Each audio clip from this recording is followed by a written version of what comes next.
you think you're missing out on the things your friends are doing, but actually they're the ones missing out, and you don't realise that at that time. They're the ones that are sitting, doing nothing, chatting.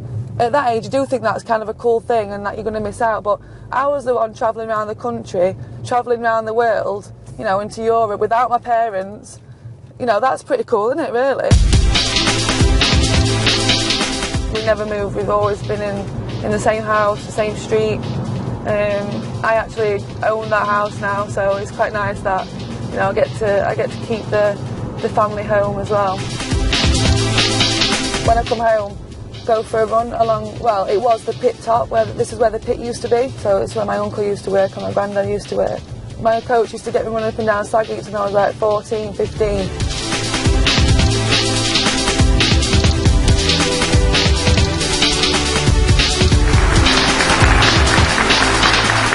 Not everyone gets to represent the country at the Olympics. I think like there's a minority of the world that get to go to an Olympics, and I think if you've got that dream, you've just got to put your whole heart into it and everything into it. And I think if you do anything half-hearted, then you're never going to do anything in life.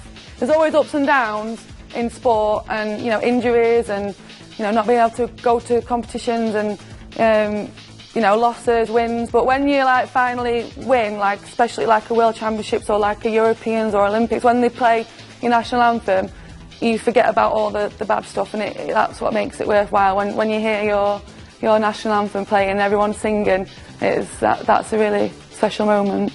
We'll just do a little bit of like some things that we do now in our classes, because in Taekwondo now you get like 3 or 4 points for a headshot.